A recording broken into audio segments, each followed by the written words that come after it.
हाय दोस्तों, आप सब कैसे हो। आशा करता हूँ आप सब स्वस्थ होंगे। आज की कहानी दो नए कपल्स के बारे में है, तो चलिए सुनते हैं कहानी। एक बार एक नया विवाहित जोड़ा नए शहर में रहने जाते हैं। इस नए विवाहित जोड़े में लड़के का नाम आदित्य और लड़की का नाम साक्षी है। आदित्य की शादी को अभी कुछ ही महीने हुए थे और वो दोनों बहुत खुश थे। एक दिन आदित्य की कंपनी वालों ने कंपनी के काम के लिए कुछ महीने के लिए आदित्य को दूसरे शहर में पोस्टिंग कर दी। कंपनी ने जो फ्लैट दिया था उसमें ये लोग रहने चले जाते हैं, पर इनको क्या पता था कि ये इनकी जिंदगी का सबसे डरावना सच बनने वाला है। पहले दिन ही साक्षी और आदित्य ने मिलकर पूरा फ्लैट सजा लिया। फ्लैट 2 BHK था तो ज्यादा समय नहीं लगा। आदित्य और साक्षी ये लोग नए शहर में ढलने की एक दूसरे से बातें करने लगे थे और खाना पीना खाकर अपने बेडरूम में सोने चले जाते हैं। फिर देर रात में आदित्य की नींद खुल जाती है।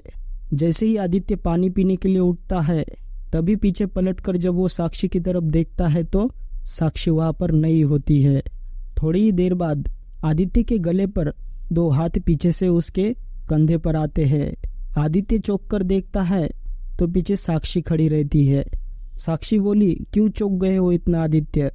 आदित्य बोला, कहाँ पर थे तुम? साक्षी ने कहा, मैं तो बाथरूम गई थी। लेकिन तुम क्यों जाग रहे हो अभी तक? आदित्य ने कहा, कुछ नहीं, बस पानी पीने के लिए जागा था। उसके बाद ये लोग फिर सो जाते हैं। सुबह उठकर साक्षी दोनों के लिए नाश्ता और खाना बनाती है। आदित्य नाश्ता करके अपना टिफिन लेकर काम पर निकल जाता है। साक्षी अपने फ्लैट में अकेली सोच रही होती है, चलो जो बाकी का काम है उसे ही कर लेती हूँ। वो कपड़े धुलने के लिए वॉशिंग मशीन की तरफ जाती है, फिर मशीन में कपड़े धुलने के लिए डालकर वहां से चली जाती है। थोड़ी देर बाद वो वापस आती है तो देखती है कि कपड़े वॉशिंग मशीन में नहीं है। वो घबरा कर इधर उधर ढूंढते ढूंढते अपने बेडरूम में पहुंच जाती है और वहां उसे दिखाई देता है कि सारे गीले कपड़े उसके बिस्तर पर पड़े हुए थे। साक्षी ये सब नहीं समझ पाती है। फिर शाम को आदित्य के घर आने के बाद उसे ये सारी बातें बताती है, लेकिन आदित्य इसे वहम समझकर बात काट देता है।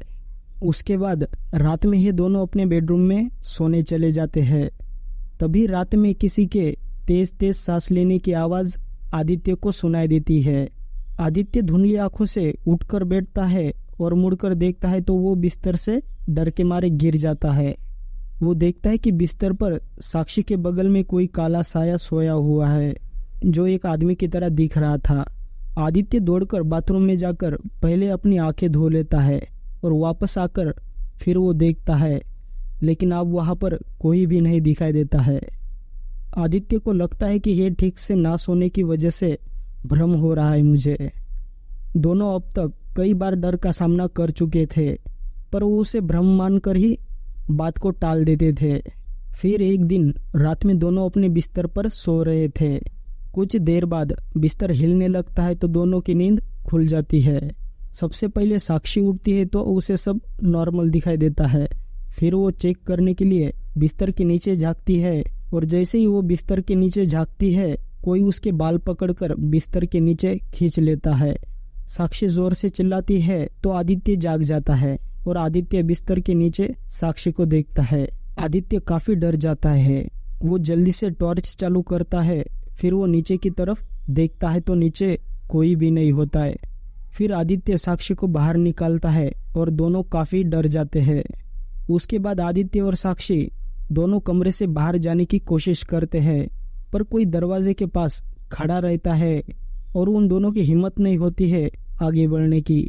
तभी आदित्य अपनी टॉर्च चालू करने की कोशिश करता है, पर टॉर्च काम नहीं करती और इस दौरान वो देखता है कि साक्षी उसके बगल में नहीं है। वो इधर उधर देखता है तो साक्षी दरवाजे के पास खड़ी होती है और डर के मारे इशारे में कहती है, तुम्हारे पीछे कोई खड़ा है।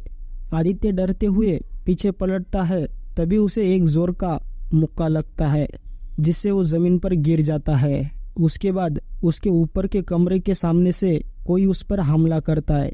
इस दौरान आदित्य को काफी चोट आ जाती है और उधर साक्षी दरवाजा खोलने में कामयाब हो जाती है। वो तुरंत ही आदित्य को उठा लेती है और वहां से निकलने लगती है, लेकिन तभी दोनों को पीछे से एक जोर का धक्का लगता है जिससे वो सीधे फ्लैट के बाहर गिरते हैं। फिर वो दोनों तुरंत ही लिफ्ट में चले जाते हैं और बिल्डिंग के बाहर पहुंचने के बाद वो देखते हैं कोई साया उनके फ्लैट की खिड़की पर खड़ा है, जो थोड़ी देर में गायब हो जाता है और यह फ्लैट की लाइट भी बंद चालू होती है।